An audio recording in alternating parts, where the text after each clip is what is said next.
चलिए बात करते हैं वक्फ संशोधन बिल को लेकर देश में छिड़े घमासान की। वक्फ बिल संसद के दोनों सदनों से पास हो गया है, लेकिन मुस्लिम संगठनों ने बिल के खिलाफ मोर्चा खोल दिया है। मुस्लिम संगठनों को बिल नागवार गुजर रहा है। आज दिल्ली से लेकर कोलकाता, अहमदाबाद, झारखंड, कर्नाटक, केरल, तमिलनाडु में जमकर प्रदर्शन हुए। बिहार में भी all India personal law board ने भी विरोध का ऐलान कर दिया है। कांग्रेस सांसद मोहम्मद जावेद और एआईएमआईएम सांसद ओवैसी ने सुप्रीम कोर्ट का रुख कर लिया है। बिल के खिलाफ याचिका दाखिल कर दी है। मोदी सरकार ने वक्फ बिल को मुसलमानों के हित में बताया है, लेकिन बिहार चुनाव से पहले जेडीयू में घमासान छिड़ा हुआ है। जेडीयू के मुस्लिम नेताओं ने बगावत कर दी है। 2 दिन में जेडीयू के 5 मुस्लिम नेता इस्तीफा दे चुके हैं। अब जेडीयू नेता नदीम अख्तर ने पार्टी से इस्तीफा दे दिया है। इससे पहले राजू नायर, तबरेज सिद्दीकी, मोहम्मद शाहनवाज मलिक और मोहम्मद कासिम अंसारी भी इस्तीफा दे चुके हैं। ऐसे में सवाल यह है, क्या वक्फ बिल से बिहार का चुनावी समीकरण बदल जाएगा? क्या चुनाव में एनडीए अलायंस को, जेडीयू को बड़ा नुकसान हो जाएगा, या फिर पार्टी अपने मुस्लिम समर्थकों को समझाने में कामयाब होगी? आज इसी पर करेंगे मेहमानों के साथ बात, लेकिन आपको सुनवाते हैं इस्तीफा देने वाले नेता क्या कह रहे हैं। मैं नदीम अख्तर, अल्पसंख्यक प्रकोष्ठ, जिला उपाध्यक्ष बेतिया। वक्फ बिल के पास होने से, जदयू पार्टी के समर्थन देने से आहत होकर मैं जदयू पार्टी से इस्तीफा देता हूं। सरकार जब से आई है बीजेपी की, कभी बाबरी दादरी, कभी लौ जिहाद, कभी घर वापसी, कभी 3 तलाक, कभी एनआरसी, कभी सीए, कभी 370, कभी मॉब लिंचिंग, और अब जो है वक्फ। असल इनकी नीयत जो है, जो मुस्लिम समाज की 8,72,000 एकड़ ज़मीन है जिसका प्रोपागंडा किया, उस पर इनकी गिरदृष्टि लगी हुई है, लेकिन हम लोग इसको बर्दाश्त नहीं करेंगे। केंद्रीय मंत्री और जेडीयू सांसद ललन सिंह ने इस्तीफा देने वाले नेताओं पर कहा है कि ऐसे नेताओं का कोई जनाधार ही नहीं है। कि बहुत भारी नेता हैं, बहुत सीनियर लीडर हैं। मालूम है 2020 के विधानसभा के चुनाव में कौन पार्टी से चुनाव लड़े थे? पतंग चुनाव चिन्ह पर चुनाव लड़े थे ढाका विधानसभा से, और 499 वोट आया था। 499 वोट आया था, जिसको आप ही का चैनल उसका बाइट चला रहा है कि बहुत भारी नेता हैं जेडीयू के। और 2020 के चुनाव में पतंग चुनाव चिन्ह पर चुनाव लड़े थे, 499 वोट आया था। भारी नेता है। और आरजेडी के लोग भारी नेता हैं, उनको वक्फ बोर्ड समझ ही में नहीं आता है, तो उनको कौन समझाएगा? मुस्लिम नेताओं के बगावत पर जेडीयू सांसद संजय झा ने क्या कहा, वो भी आपको सुनाते हैं। जेडी को अपनी पार्टी की चिंता करनी चाहिए। ये पार्टी नीतीश कुमार की बनाई हुई पार्टी है, और हम लोगों का ट्रैक रिकॉर्ड है बिहार में मुसलमानों के लिए और सबके लिए, और मुसलमानों के लिए भी काम करने का। फिर मैं वही सब बात कहूँगा जिनका काम किया, क्या लोग किए। तो हम लोग का ट्रैक रिकॉर्ड है काम करने का। और इतना आपके माध्यम से बता दूं कि नीतीश कुमार जी के सरकार में आज तक किसी के साथ नहीं, और खास करके मुसलमानों के साथ कोई अन्याय नहीं, कभी नहीं होगा। तो इसलिए और उनको अपना चिंता करना चाहिए चुनाव में। हम लोगों की पार्टी जो है, उन्हीं के खिलाफ ये पार्टी बनी थी। उन्हीं के काम करने के तरीके, उन्हीं के भ्रष्टाचार, उन्हीं के परिवारवाद के खिलाफ नीतीश कुमार जी अलग होकर के पार्टी बनाए थे। तो ये पार्टी में जो लोग हैं बिल्कुल पार्टी के साथ हैं। एक चीज़ मैं जरूर देखता हूँ आजकल नेशनल चैनल में, जो ब्लॉक स्तर। एक बात मशहूर शेर है कि मुझे तो अपनों ने लूटा, गैरों में कहां दम था, मेरी कश्ती वहां डूबी जहां पानी कम था। तो क्या जेडीयू के साथ ऐसा ही हो रहा है? और क्या बिहार के विधानसभा चुनाव में एनडीए की मुश्किलें बढ़ने वाली हैं? असित नाथ तिवारी, प्रवक्ता बीजेपी, हमारे साथ जुड़ रहे हैं। परिमल कुमार, प्रवक्ता जेडीयू, थोड़ी देर में हमारे साथ होंगे। अरुण कुमार, प्रवक्ता आरजेडी, थोड़ी देर में हमारे साथ जुड़ेंगे। पहला सवाल असित नाथ तिवारी जी से। असित नाथ तिवारी जी, कहीं एनडीए की नैया डगमगा तो नहीं जाएगी बिहार विधानसभा चुनाव में? क्योंकि जिस तरह से सवाल उठाए जा रहे हैं, वो तो ऐसा लग रहा है कि आप लोगों ने मुस्लिम तबके को नाराज कर दिया है। पहले तो मैं स्पष्ट कर दूं कि हमें यह समझना होगा कि मुस्लिम तबके का मतलब क्या है। देश में 80% मुस्लिम आबादी जो है वो पसमानदा मुसलमानों की है और 20% है अशराफ मुसलमानों की। आपका नाम क्या हुआ? मैं नाम नहीं सुन पाया था, अपना नाम बता सर दीजिए मेरा जरा। नाम विवेक शांडिल्य है सर। जी, क्या बोला आपने? जी मेरा नाम सर विवेक शांडिल्य है। विवेक शांडिल्य। जी। तो विवेक जी, पसमानदा मुसलमानों की नुमाइंदगी, ये जो तंजीमें हैं,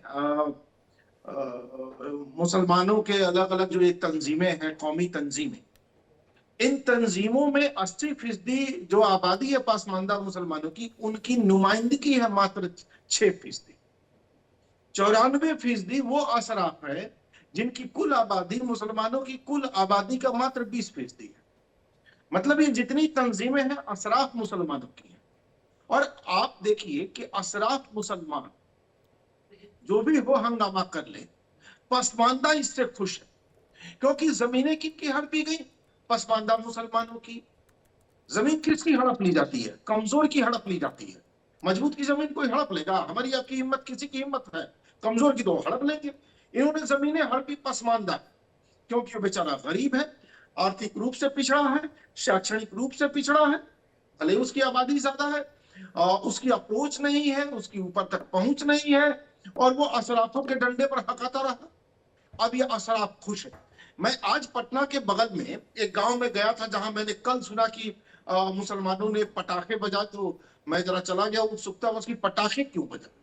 तो लोगों ने बताया कि उनकी भी जमीन पर ये लोग कब्जा करना चाह रहे थे, बार बार धमकी दे रहे थे वक्त वाले कि हम बाउंड्री तोड़ देंगे, हम खेत रेंट पर लगा देंगे।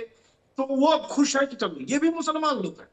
देखिए, सच्चाई ये है कि गरीब गुरबों को उनका अधिकार दिया जा रहा है। गरीब गुरबों को उनकी संपत्ति से कोई बेदखल न कर दे, ये अधिकार उनको देने की इसमें कोशिश हुई है। वक्फ कोई कौमी तंजीम है ही नहीं। आप जब पढ़िएगा, इस्लामिक कल्चर पढ़िए, कुरान शरीफ तो अब हिंदी में भी उपलब्ध है और मैं भी रखता हूं, मेरे पास भी कुरान शरीफ है।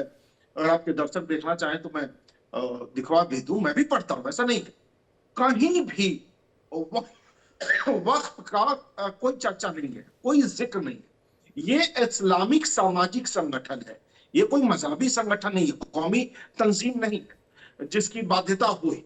चलिए, एक सामाजिक संगठन भी आपने बनाया, उसके लिए कुछ आपने नियम कायदे कानून भी बनाए, ठीक है, अपनी जगह पे है। तमाम जाति धर्मों के अपने नहीं, सामाजिक इनका नियम ये कहना है कि कायदे आपकी नज़र, यानी कि बीजेपी एनडीए की नज़र जो है, बीजेपी की नज़र खासतौर पर मस्जिदों पर, मदरसों पर और उन जगहों पर है जो वक्फ की ज़मीन पर है।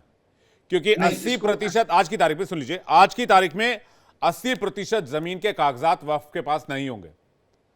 और ये बात साबित तौर पर कही जा सकती है। वो इसलिए कही जा सकती है कि कोई जमीन 700 साल पुरानी, 800 साल पुरानी, 300 साल पुरानी, 400 साल पुरानी वक्फ की हुई जमीन है, ऐसा दावा है मुस्लिम पर्सनल लॉ बोर्ड का, वक्फ बोर्ड का, अलग अलग नहीं, वक्फ नहीं, बोर्ड का। तो इसको ऐसे आप लोग समझिए। 80% जमीन जो है वो वक्फ बोर्ड से निकाल लेना चाहते हैं, ये एलिगेशन है। नहीं, लेकिन उसको आपने ऐसे कहा कि समझिए। मामला 80-20 का है।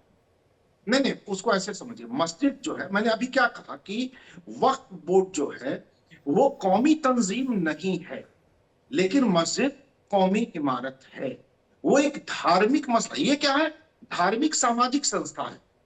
इसकी बाध्यता धर्म में नहीं है, इसकी चर्चा कहीं भी कुरान शरीफ में नहीं है। लेकिन मस्जिद, मदारिस, मदरसे, ये कौमी होते हैं।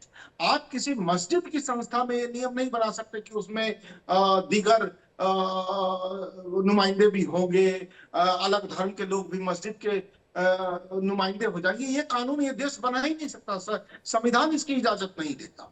जो मस्जिद की जमीनें अरे हैं, भाई, संस्था धार्मिक नहीं है, लेकिन जो जो जो जो मस्जिद इमा की जमीनें हैं वो मस्जिद की जमीनें हैं। नहीं नहीं, लेकिन जो आम पसमानदाओं की जमीनें हैं जिन्हें वक्फ कर दिया गया है और जबरन कब्जे में रखा गया है, जैसे देखिए होता क्या है ना, इसको छोटे से उदाहरण से समझिएगा। जैसे गांव में कोई बेवा महिला हो गई, मुसलमान की कोई महिला बेवा हो गई और उसकी कोई संतान नहीं है, तो वो क्या करेंगे कि अचानक वक्त वाले उसकी जमीन पर कब्जा कर लेते हैं। अब तो ये जमीन वक्त कर दो, अल्लाह के नाम कर दो, तुम्हारी तो संतान नहीं। अरे भाई, वो महिला अपने भाई को दे सकती है अपनी जमीन, अपने देवर को दे सकती है, भतीजे को दे सकती है, ठीक है। परिवार में किसी सदस्य जो उसका भरण पोषण करेगा वो दे सकती है नहीं ना। नहीं, जो नैरेटिव आप फैलाया कौन जा रहा होते था हैं? मैंने वो बताया आपको। आपने 80-20 की आप बात कौन की। होते हैं? मैं परिमल जी से एक सवाल ले लेता हूं जल्दी से। परिमल जी जेडीयू से हमारे साथ जुड़ गए हैं। परिमल जी, आपके यहां तो विकेट गिरने का सिलसिला शुरू हो गया। कई नेता धड़ाधड़ इस्तीफा दे रहे हैं, कह रहे हैं जो बिल पास हुआ उसके समर्थन में जेडीयू गई, इसलिए हम इस्तीफा देना चाहते हैं। देखिए, जेडीयू का जनाधार माइनॉरिटी के बीच काफी है और इसका कारण है कि हमारे आदरणीय नेता नीतीश कुमार ने लगातार जो काम किया बिहार में, जो माइनॉरिटी कम्युनिटी के लिए, जैसे कब्रिस्तान की घेराबंदी का काम, फिर आप देखिए कि जो मदरसा के आधुनिकीकरण, कंप्यूटराइजेशन का काम, युवाओं के लिए बिहार राज्य अल्पसंख्यक वित्त निगम की स्थापना, 5,000 लाख की राशि उनको रोजगार के लिए दी जाती है। प्रत्यक्ष और डाइवोर्सी महिलाओं के लिए 25,000 की व्यवस्था, बच्चियों के लिए, बेटियों के लिए हुनर और औजार कार्यक्रम, राइट। और फिर आप देखिए हज यात्रियों के लिए विशेष अनुदान, शिया एंड सुन्नी वक्फ बोर्ड के लिए 2 करोड़ से भी अधिक पर्टिकुलरली आवंटन किए गए। तो हमारे आदरणीय नेता नीतीश कुमार ने जो काम किया, काम के आधार पर उन्होंने साबित किया कि बिहार में आदरणीय नीतीश कुमार ही अल्पसंख्यक के सच्चे हितैषी हैं। जहां तक अभी आप डिबेट कर रहे थे और प्रश्न उठा रहे थे कि अल्पसंख्यक भाइयों या वक्फ बोर्ड की जमीनें हड़प जाएगी, तो मैं आपको स्पष्ट कर दूं, जब यह मामला आया था तो जनता दल यूनाइटेड ने अल्पसंख्यक के नेताओं को बुलाकर उनके मनसाओं का जानने का प्रयास किया और उनके मनसा या उनके जो एक्सपेक्टेशंस थे उसकी एक सूची बनाकर जेपीसी को सौंपे गए। ये हमारी ही इनिशिएटिव थी कि जो वक्फ बोर्ड बिल जो आया है वह रिट्रोस्पेक्टिव इफेक्ट से लागू नहीं होगा, प्रोस्पेक्टिव इफेक्ट से लागू होगा। इसका मतलब है कि भूत लक्ष्य प्रभाव, वह पूर्व में जो प्रसन्नता थी, देखिए जैसे हमारे आदरणीय नेता नीतीश कुमार ने कब्रिस्तान का घेराबंदी करवाया तो वह भी वक्फ की संपत्ति, जो मस्जिद के सुरक्षा की व्यवस्था की वह भी पर्टिकुलरली धार्मिक माइनॉरिटी के धर्म से जुड़ा हुआ है, या सूफी परिपथ के तहत जो दरगाहों को सुरक्षित करवाया। कोई छेड़छाड़ नहीं कर सकता है। ये राजद वाले या कांग्रेस वाले अल्पसंख्यकों को मूर्ख बनाने का काम करते हैं। यही कारण है, आप समझिए कि जब लोकसभा में बिल पर चर्चा हो रही, जब दिन भर जब चर्चा हुई जी, कई चीज तो बहुत आदमी नहीं जानते थे, जैसे जैसे चर्चा होती गई चीजें स्पष्ट होती गई।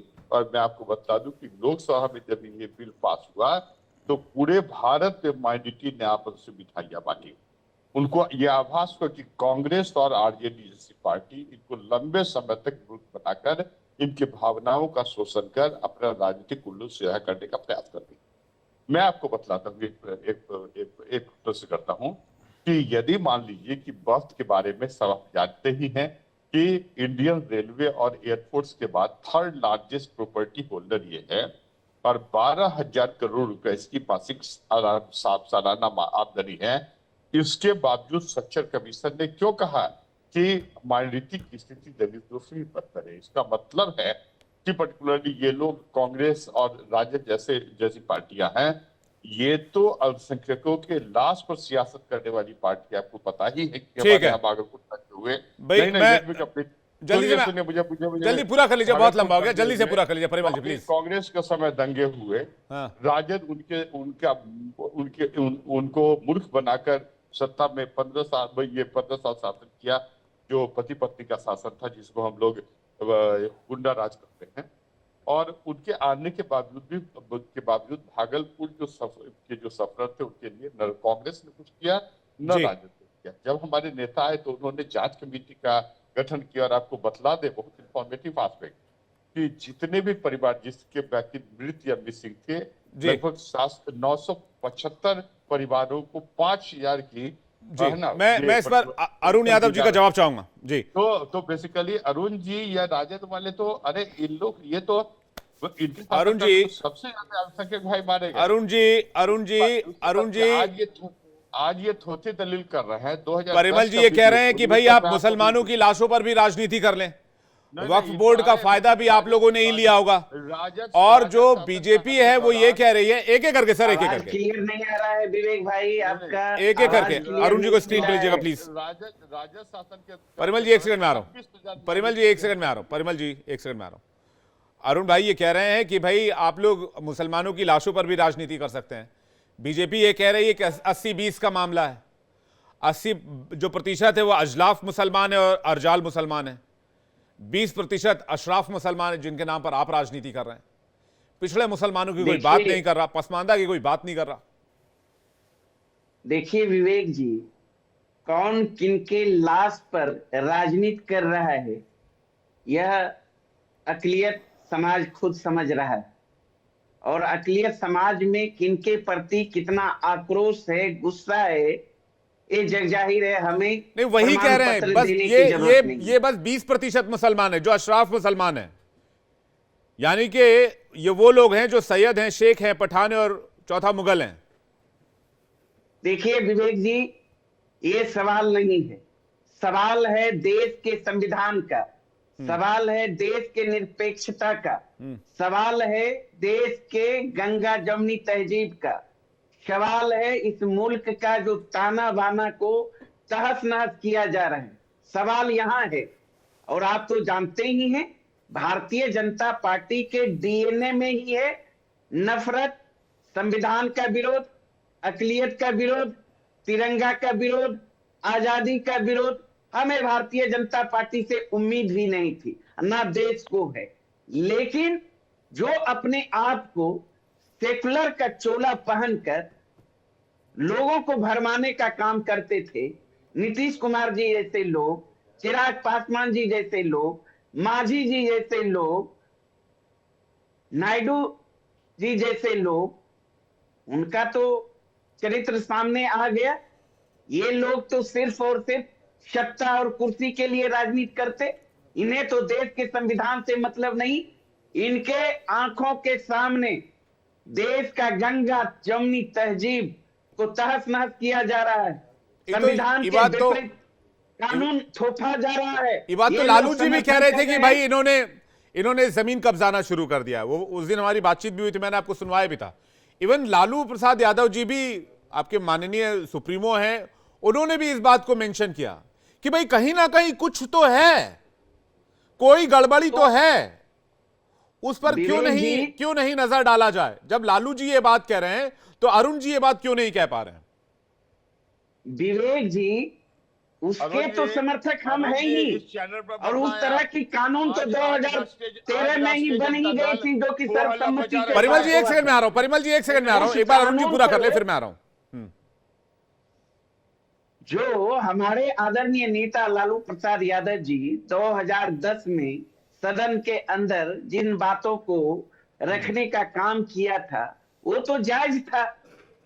आज तो वही तो बात लूटने के लिए संशोधन किया जा रहा है ना। वक्त की जमीन जो है उसे संरक्षित करने के लिए कहा किया जा रहा है।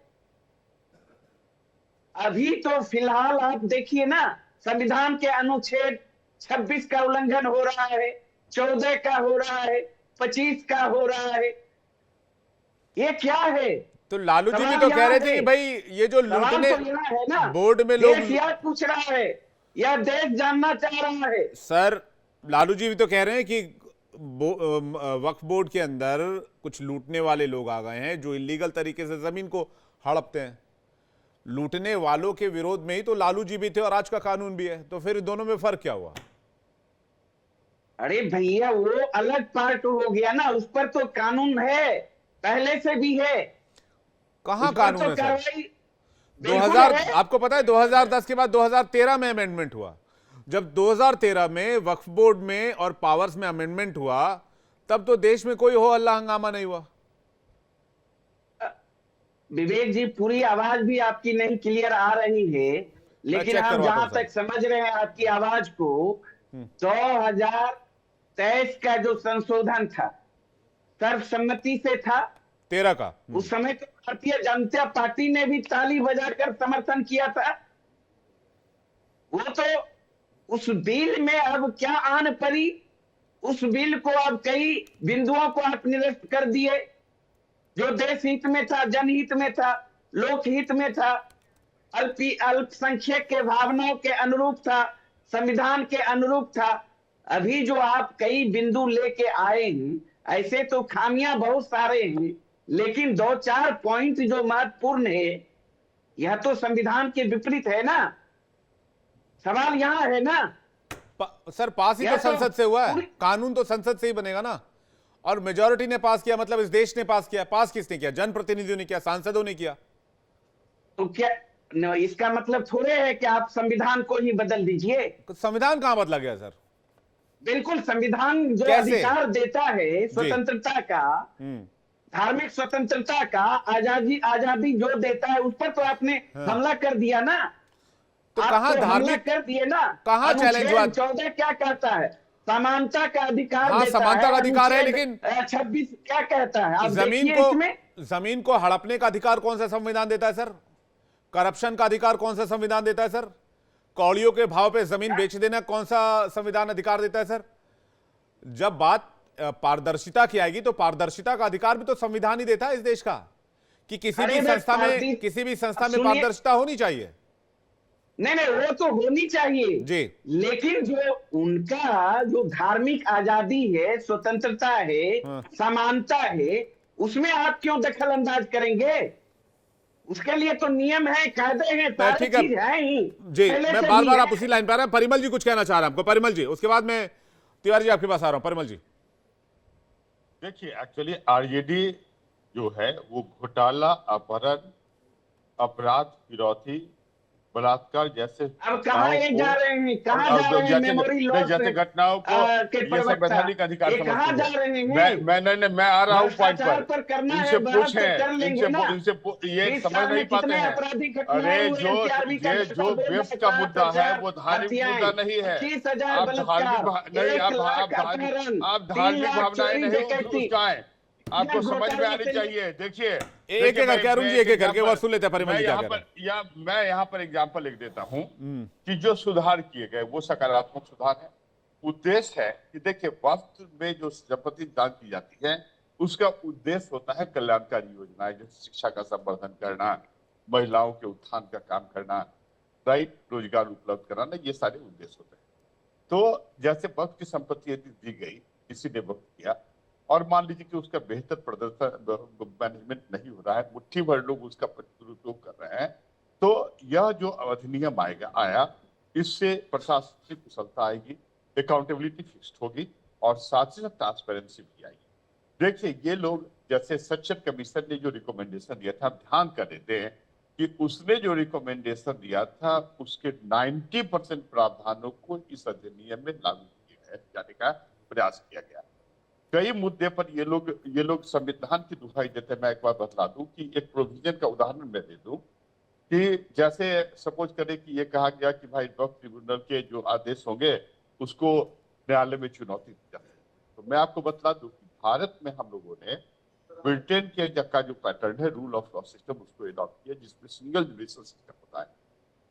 42nd कॉन्स्टिट्यूशन अमेंडमेंट एक्ट के द्वारा 2 आर्टिकल जोड़े गए, 323A और 323B। इसके तहत ट्रिब्यूनल की व्यवस्था की। जब ये ट्रिब्यूनल की व्यवस्था की गई उस समय कांग्रेस की सरकार थी, तो कांग्रेस सरकार ने कहा कि उस समय विपक्षी दलों ने प्रश्न उठाया कि भाई आप रूल ऑफ लॉ सिस्टम से अलग डेविएट कर रहे हैं, ये संविधान का उल्लंघन है। तो कांग्रेस ने कहा कि ट्रिब्यूनल के जो अधिकार होंगे या जो अब डिसीजन होंगे उसको आप न्यायालय में चुनौती दे सकते हैं। इसका मतलब integration of judicial system is the characteristic of Indian constitution. तो इसमें भी जो प्रावधान है, नहीं, और इसमें भी जो प्रावधान किए गए वो संविधान सम्मत है। अब देखिए, अब दूसरी बात क्या है, मैं बता दूं, इनको समझ में नहीं आता, इनको समझ ये आर्टिकल, अरे देखिए, ये जनता दल यूनाइटेड जो है ना, भारतीय सेकुलरिज्म को नहीं समझती। राष्ट्रीय जनता दल, कांग्रेस जैसी पार्टियां इंडियन सेकुलरिज्म को नहीं समझती, ये नेगेटिविटी डेवलप करते हैं। देखिए, इंडियन सेकुलरिज्म वेस्टर्न सेकुलरिज्म से अलग है। इंडियन सेकुलरिज्म पॉजिटिव फॉर्म में है, पॉजिटिव इंटरफेरेंस है। मैं जल्दी से एक रिएक्शन तिवारी जी का लेता हूं, ठीक है। आप कह रहे हैं पॉजिटिव इंटरफेरेंस है, ठीक है। तिवारी जी का एक जल्दी से रिएक्शन लेता हूं बेचकर राजनीति जी। करते हैं। पूरे देश भर में हो रहे इस विरोध प्रदर्शन पर क्या कहेंगे अवसीतनाथ तिवारी जी? बीजेपी का क्या टेक है इस पर? पहले तो ये क्लियर हो कि सिर्फ मैं बोलूंगा या सारे लोग एक ही साथ बोलने वाले हैं। तो अगर सभी लोग बोलने वाले हैं तो मुझसे मत बुलवाइए, आवाज अरे दस नहीं तक भैया, पहुंच आप ही जाए। बोलिएगा, आप बोल दीजिए, जल्दी से बोल दीजिए। कोई एक, क्योंकि अभी दोनों लोग बोल रहे थे, दोनों में से किसी अरे की नहीं आवाज नहीं, कोई बनी। नहीं बोलेगा, इस पे टाइम जाया कर रहे हैं आप अपना पक्ष बताइए जल्दी से। और सीधी सी बात यह है हाँ। कि आज से पहले तक, हमारी सरकार के पहले तक भारत में मुसलमानों का तुष्टीकरण हो रहा था। हम पुष्टिकरण कर रहे हैं, हम उन्हें हृष्ट पुष्ट बना रहे हैं, हम तुष्टीकरण नहीं कर रहे हैं। हम तो 2013 में आप लोगों ने सपोर्ट क्यों किया था बिल को भाई? जी 2013 में आपने बिल को सपोर्ट क्यों किया था? 2013 में जब असीमित अधिकार दिया गया वक्फ बोर्ड को, 2013 का बिल, तब तो आप लोग 2013 का तब तो बिल पसमानदा मुसलमानों को उनका हक देने के लिए नहीं लाया गया था। 2013 का बिल लाया गया था अशराफ मुसलमानों को और बड़ा जमींदार बनाने के लिए। हम उस बिल का कैसे समर्थन कर देते? 2013 अरे भाई, तो 2013 में बीजेपी की तरफ से लोकसभा में शाहनवाज हुसैन और राज्यसभा में मुख्तार अब्बास नकवी जी ने इस संशोधन का समर्थन क्यों किया था? तो यही बता दीजिए आप। विवेक जी, आप बताइए कि क्या किसी भी तंजीम या किसी भी संगठन को देश के संविधान से बड़ा मान लिया जाएगा क्या? नहीं नहीं, आपने सपोर्ट क्यों किया 2013? एक कानून बना दिया गया। अरे भाई, तो आप 2013 को क्वेश्चन कर रहे हैं, तो आप बताइए 2013 में आप लोगों ने सपोर्ट क्यों किया था? या तो बिल पढ़ा नहीं, बिना पढ़े सपोर्ट कर दिया, या फिर आप राजनीति कर रहे हैं। 2013 में अपनी सहूलियत की राजनीति, 25 में अपनी सहूलियत की राजनीति है। 2013 में किस बात का समर्थन कर दिया गया? 2000 वक्फ अमेंडमेंट एक्ट 2013 में किस बात का समर्थन कर दिया गया था? अरे एक्ट का जो बिल लाया गया था उसका सपोर्ट किया था आप लोगों ने। नहीं नहीं नहीं नहीं नहीं, आपकी इंफॉर्मेशन भाई साहब, दुरुस्त नहीं है। कांग्रेस के ऑफिशियल पेज पर लंबा चौड़ा पोस्ट डाला हुआ, आप लोग चैलेंज कीजिए फिर। 2013 में लोकसभा में शाहनवाज हुसैन जी, राज्यसभा में मुख्तार अब्बास नकवी जी ने अपनी बात रखी थी और इस संशोधन का समर्थन किया था। जी नहीं, अगर ये संविधान के खिलाफ था तो इसका समर्थन क्यों किया है? साफ साफ पूछा गया है। अब्बास नकवी जी ने ये स्पष्ट कहा था कि हमसे सुझाव जरूर मांगे गए, लेकिन हमारे सुझाव शामिल नहीं किए गए हैं। उन्होंने कहा था कि चलिए, हम लोग अभी संख्या बल में आपसे कमजोर है, आप बिल तो पास करवा ही लीजिएगा, लेकिन आपने हमारे सुझाव नहीं माने। ये समर्थन है। हाँ, संख्या बल में अधिक थे, उन्होंने पास करवा दिया। चलिए ठीक है, मेरे पास समय सीमित है। आप सभी मेहमानों का बहुत बहुत शुक्रिया हमारे साथ जुड़ने के लिए और तमाम जानकारी अब तक पहुंचाने के लिए।